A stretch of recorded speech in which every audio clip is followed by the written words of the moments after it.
রপ্তানি বাণিজ্য বাড়াতে চায় বাংলাদেশ। বেইজিংয়ে প্রধানমন্ত্রী দেশের ব্যবসায়ীদের প্রতি অংশীদার খুঁজে নেয়ার তাগিদ। পিএসসির প্রশ্ন ফাঁসে জড়িতদের বিরুদ্ধে পল্টন থানায় মামলা, আসামি ধরতে সিআইডির সাঁড়াশি অভিযান, ঘটনা তদন্তে 3 সদস্যের কমিটি। ইনডেমনিটি অধ্যাদেশকে আইনে রূপান্তরের ৪৫তম বার্ষিকী আজ। এমন কালাকানুন সংবিধানের সংযুক্তির ঘটনা বিশ্বে বিরল, বলছেন বিশিষ্টজনরা। এবং মিঠা পানির মাছ উৎপাদনে বিশ্বে দ্বিতীয় হলেও দাম নাগালের বাইরে, ব্যবসায়ী সিন্ডিকেটকে দুষছেন গবেষকরা, সমন্বিত উদ্যোগের পরামর্শ।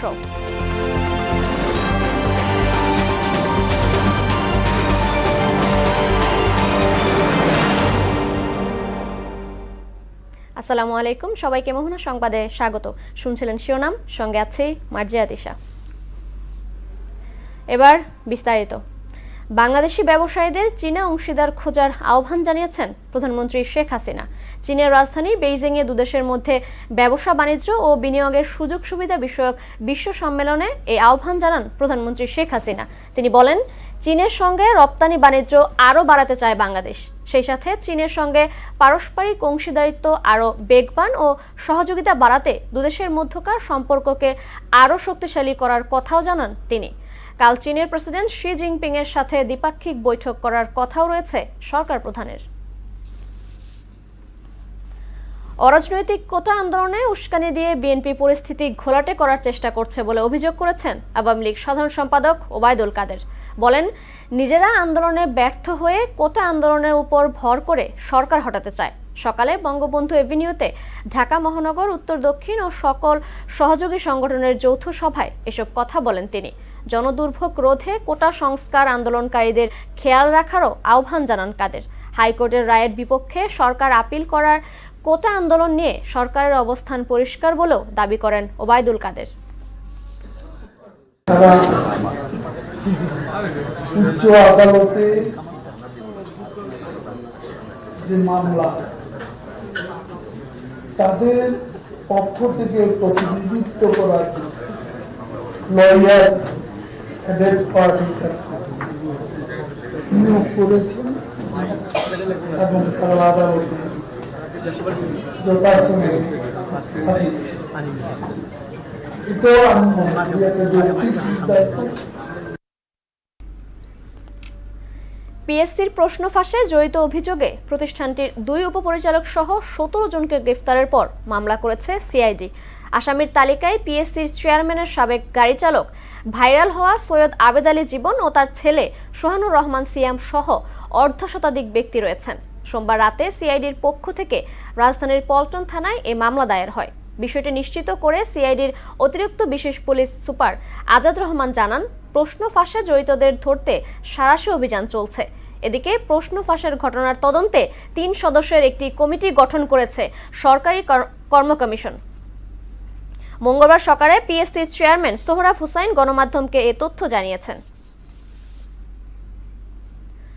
বিভিন্ন স্থানে ধীরগতিতে নামছে বন্যার পানি। সিরাজগঞ্জে যমুনা এখনও বিপদসীমার 57 সেন্টিমিটার উপর দিয়ে প্রবাহিত হচ্ছে। এদিকে টানা বৃষ্টিতে বেশি দুর্ভোগে পড়েছেন হাওরের বানভাসীরা। বন্যা কবলিত মানুষের মধ্যে খাদ্য ও বিশুদ্ধ পানির সংকট দেখা দিয়েছে। বসতবাড়ি, রাস্তাঘাট তলিয়ে যাওয়ায় চরম দুর্ভোগে পড়েছেন তারা। প্রতিনিধিদের তথ্যে তানজিদ ভুইয়ার রিপোর্ট। সুনামগঞ্জ জেলা মৎস্য অধিদপ্তরের তথ্যমতে 12 উপজেলার 38টি ইউনিয়নের প্রায় 8,021টি পুকুরের ছোট বড় মাছ বানের পানিতে ভেসে গেছে। এতে মৎস্যজীবীদের 72 কোটি টাকার ক্ষয়ক্ষতি হয়েছে। টানা বৃষ্টি ও উজানের ঢলে জেলার আউশ ধানেরও ব্যাপক ক্ষয়ক্ষতি হয়েছে। পানিতে ভেঙে গেছে নিম্ন আয়ের মানুষজনের কাঁচা ঘর বাড়ি। এছাড়া 12টি উপজেলায় 150 কিলোমিটার গ্রামীণ পাকা সড়কের ব্যাপক ক্ষয়ক্ষতি হয়েছে। এই বন্যা হওয়ার কারণে এই ফিশারি থেকে প্রচুর পরিমাণ ক্ষয়ক্ষতি হয়েছে। এই সময় পানি ঢুকে ঢুকার সাথে অনেক মাছ বাহির হয়ে গেছে। ক্ষতিগ্রস্তদের পুনর্বাসনে তালিকা তৈরির কাজ চলছে বলে জানিয়েছে স্থানীয় কৃষি বিভাগ। সরকারি সহায়তা পেলে আমরা এই সমস্ত ক্ষতিগ্রস্ত চাষিদেরকে কৃষি প্রণোদনার মাধ্যমে তাদেরকে সহায়তা করার চেষ্টা করব। এবারের বন্যায় মৎস্য খাতে অকল্পনীয় ক্ষতি হয়েছে বলে জানান জেলা মৎস্য কর্মকর্তা। শক্ত বা একটু ভালো মানের নেট দেওয়া, যাতে হলো অল্প পানিতে যাতে মাছ ভেসে না যায়, এই পদক্ষেপগুলো নিতে পারলে আশা করি চাষিরা ক্ষতিগ্রস্ত হবে। এদিকে সিরাজগঞ্জে যমুনা নদীর পানি বিপদসীমার 57 সেন্টিমিটার উপর দিয়ে প্রবাহিত হচ্ছে। যমুনা পাড়ের কাজীপুর, সিরাজগঞ্জ সদর, বেলকুচি, চৌহালি ও শাহজাদপুর উপজেলার বন্যা কবলিত মানুষের মধ্যে খাদ্য, ওষুধ ও বিশুদ্ধ পানির তীব্র সংকট দেখা দিয়েছে। বসতবাড়ির রাস্তাঘাট তলিয়ে যাওয়ায় চরম দুর্ভোগে পড়েছে বন্যা কবলিতরা। কোনো কিছু করা পারতাইছি না, গর্দার ব্যাগ তলা গেছে, খেতা খাবো সব ভিজা গেছে। পাকশা করে খামু হে জিনিসপাতি নাই, কোনো চেয়ারম্যান মেম্বারে যে অর্ধেক পেরিত আসে না, কেউই আসে নাই। সিলেটের সুরমা ও কুশিয়ারা নদীর পানি এখনও 3টি পয়েন্টে বিপদসীমার উপর দিয়ে প্রবাহিত হচ্ছে। জেলায় গত 24 ঘন্টায় 28 মিলিমিটার বৃষ্টিপাত রেকর্ড করা হয়েছে। এছাড়াও লালমনিরহাট, কুড়িগ্রাম সহ বিভিন্ন জেলায় বন্যা পরিস্থিতি অপরিবর্তিত রয়েছে। তানজিদ ভুইয়া, মোহনা সংবাদ। দর্শক, সিরাজগঞ্জের বন্যা পরিস্থিতি জানাতে সরাসরি যুক্ত হচ্ছেন সহকর্মী সোহেল রানা। সোহেল, জেলার সার্বিক বন্যা পরিস্থিতি কেমন দেখছেন?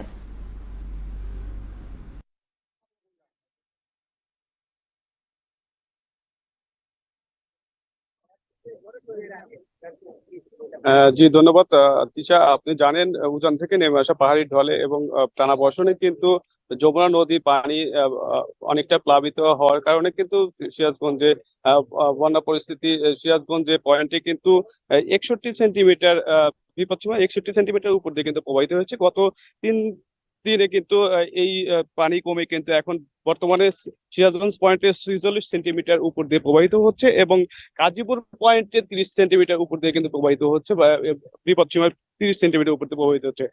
এই বন্যায় পানি থাকার কারণে কিন্তু বিভিন্ন অঞ্চলে কিন্তু যারা প্লাবিত হয়েছিল তারা কিন্তু দহারে অনাহারে কিন্তু এবং বিশুদ্ধ পানির অভাবে কিন্তু তারা কিন্তু জীবনযাপন করছে এবং তারা সার্বক্ষণিক পানিতে থাকার কারণে কিন্তু তাদের হাত পায়ে পানিবাহিত রোগ দেখা দিয়েছে এবং বিভিন্ন তারা খাদ্য সংকট এবং পানি সংকটের কারণে কিন্তু তারা অনেকটাই কষ্টের জীবনযাপন করছে বলে তারা কিন্তু জানিয়েছেন। ইতিমধ্যে সিরাজগঞ্জ খাদ্য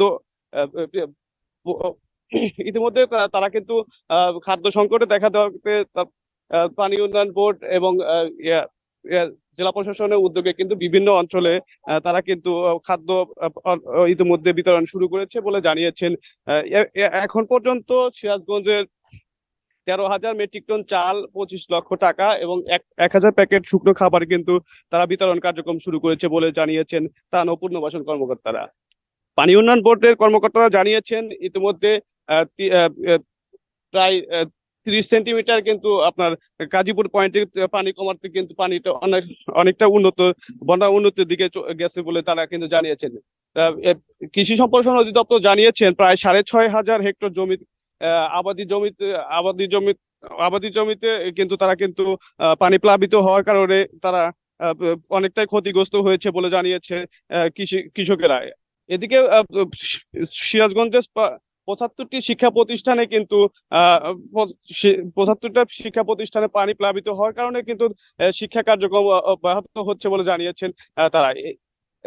পানি উন্নয়ন কর্মকর্তারা জানিয়েছেন যে তারা ধীরে ধীরে কিন্তু পানি কমে কিন্তু বন্যা পরিস্থিতি উন্নতির দিকে চলে আসবে বলে জানিয়েছেন। এই ছিল সিরাজগঞ্জের যমুনা নদী ঘাট থেকে বন্যা পরিস্থিতির সর্বশেষ। তিশা। সোহেল, আপনাকে ধন্যবাদ। কুখ্যাত ইনডেমনিটি অধ্যাদেশকে আইনে রূপান্তরের 45তম বার্ষিকী আজ, যার মাধ্যমে বঙ্গবন্ধু হত্যার বিচারের পথ রুদ্ধ করেন স্বৈরশাসক জিয়াউর রহমান। এটিকে ইতিহাসের ন্যাক্কারজনক ঘটনা উল্লেখ করে বিশিষ্টজনরা বলেন, জাতীয় সংসদকে ব্যবহার করে এমন একটি কালো আইনকে সংবিধানের সংযুক্তির ঘটনা বিশ্বে বিরল। নাসির উদ্দিনের রিপোর্ট। ইনডেমনিটি শব্দের অর্থ শাস্তি এড়ানোর ব্যবস্থা। আর কোনো অপরাধের বিচার কাজ করা যাবে না, আইনের মাধ্যমে তা নিশ্চিত করার নাম ইনডেমনিটি অধ্যাদেশ।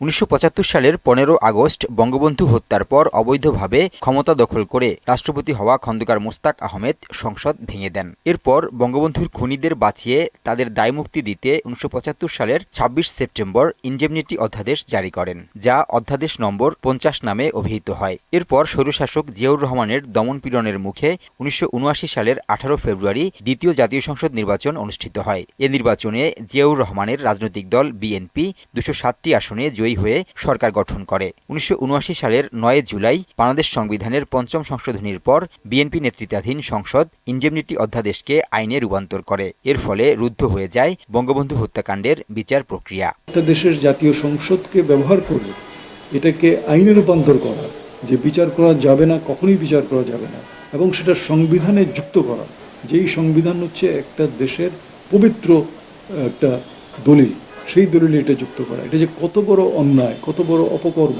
কত বড় দুঃসাহস, সেটা আমরা দেখলাম। 1981 সালের 30 মে এক ব্যর্থ সামরিক অভ্যুত্থানে নিহত হন জিয়াউর রহমান। এরপর কয়েক দফার অভ্যুত্থান ও রাজনৈতিক ঘটনা প্রবাহ দেখে বাংলাদেশ। তবে 1996 সালে ক্ষমতা এসে ইনডেমনিটি আইন বাতিল করে শেখ হাসিনার নেতৃত্বাধীন আওয়ামী লীগ সরকার। সে বছরের 2 অক্টোবর ধানমন্ডি থানায় মামলা দায়েরের মাধ্যমে শুরু হয় বঙ্গবন্ধু হত্যাকাণ্ডের বিচার কাজ। ফলে আমরা জানি যে বিচার প্রক্রিয়া চলেছে, কিন্তু তারপরেও আমরা দেখেছি 2001 সালে সরকার পরিবর্তনের পরে আবার এই বিচার প্রক্রিয়া কিভাবে থমকে গিয়েছিল।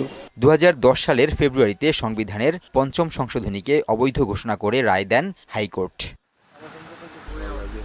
নাসির উদ্দিন, মোহনা সংবাদ, ঢাকা। মিঠা পানির মাছ আহরণে বিশ্বে বাংলাদেশের অবস্থান দ্বিতীয় হলেও সাধারণের নাগালে নেই দাম। বাজারে মাছের দাম শুনেই ভিমড়ি খাবার জোগাড় হয় ক্রেতাদের।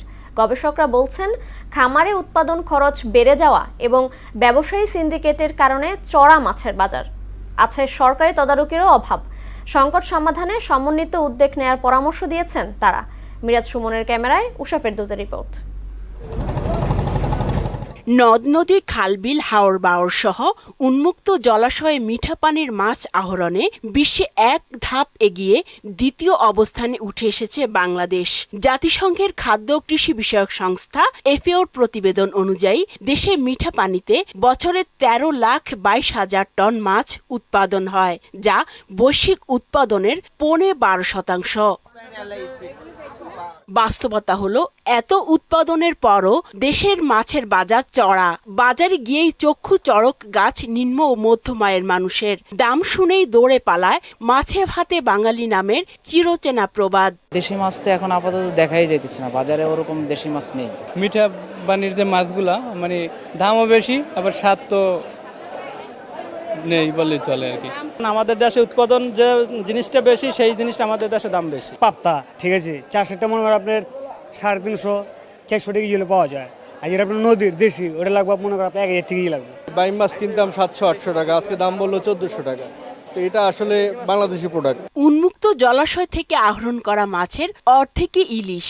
2023 সালে বাংলাদেশে কেবল ইলিশ উৎপাদন হয়েছে 6.5 লাখ টন। যখন প্রাচুর্য অনেক বেশি মাছের, ঠিক সেই একই হারে বাজারে প্রাচুর্য বাড়ে না, যার ফলে বাজার দর বা মানুষের প্রাপ্যতার উপরে প্রভাবটা শেষ একইভাবে পড়ে না। মোট উৎপাদন থেকে শুধু ইলিশ উৎপাদন থেকে বিয়োগ করে দেন, তাহলে কিন্তু আমাদের আশাব্যঞ্জক হওয়ার মতো খুব বেশি কিছু নাই। আমাদের উৎপাদন বেড়েছে, মোট উৎপাদন কিন্তু বেড়েছে কিন্তু ইলিশের বদলতে। মাছের দাম সাধারণ মানুষের নাগালে রাখতে কিভাবে উৎপাদন খরচ কমানো যায়, সেদিকে বিশেষ নজর রাখতে হবে সরকারকে। জনগণের কাছে যদি সুফল না যায়, তাহলে এই প্রোডাকশনের দিক কি হবে? শুধু কেবল এফএওর রিপোর্টে আসলো, আমরা তৃপ্তির ঢেকুর তুললাম যে আমরা সেকেন্ড হয়েছি, আমরা খুশি। ব্যাপারটা তো আসলে এরকম হওয়ার কথা না। ব্যবসায়ীদের প্রফিট মার্জিন বেশি রাখার যে টেন্ডেন্সিটা, এই জায়গা থেকে সরে আসা দরকার। একটা সময় কিন্তু মাছ পচে যাওয়ার ভয়ে হইলো দাম কম দামে মাছ বিক্রি করে দেওয়া লাগতো, এখন আর সেটা না, সেটা প্রিজার্ভ করে রেখে দিচ্ছে, দরকার হয় অনেক পরে যে বিক্রি করি। প্রাইস না কমার পিছনে মূল যেটা ব্যাপার, সেটা হচ্ছে ফিড কস্ট। ফিডের প্রাইসটা যদি কমে আসে, তখন অটোমেটিক্যালি বাজারে মাছের প্রাইস কমবে। উন্মুক্ত জলাশয়ের অবস্থান দ্বিতীয় হলেও পুকুর ও চাষের মাছ উৎপাদনে 2 ধাপ পিছিয়ে 5ম স্থানে নেমে গেছে বাংলাদেশ। উষা ফেরদৌস, মোহনা সংবাদ, ঢাকা। 9 দিন আগে সারা দেশে এইচএসসি ও সমমানের পরীক্ষা শুরু হলেও বন্যায় ক্ষতিগ্রস্ত সিলেট শিক্ষা বোর্ডের 83,000 এইচএসসি পরীক্ষার্থী মঙ্গলবার পরীক্ষায় বসেছে। এবার সিলেট বিভাগের 4 জেলায় 309টি শিক্ষা প্রতিষ্ঠানের 82,795 পরীক্ষার্থী এইচএসসি পরীক্ষা দিচ্ছেন। এর মধ্যে 33,590 জন ছাত্র এবং 49,205 জন ছাত্রী, যাদের মধ্যে সিলেটে 35,620, সুনামগঞ্জে 15,664, মৌলভীবাজারে 16,508 ও হবিগঞ্জে 15,003 পরীক্ষার্থী। সিলেটের বিভিন্ন পরীক্ষা কেন্দ্রের ভেতরে পানি না থাকলেও বাইরে কিংবা আশেপাশে পানি রয়েছে। বিভিন্ন পরীক্ষা কেন্দ্রের প্রবেশ পথে রয়েছে পানি। এ কারণে বন্যার পানি মারিয়ে শিক্ষার্থীরা পরীক্ষায় অংশ নিতে দেখা যায়। শেষ করব মোহনা সংবাদ, যাবার আগে শিরোনামগুলো আরও একবার।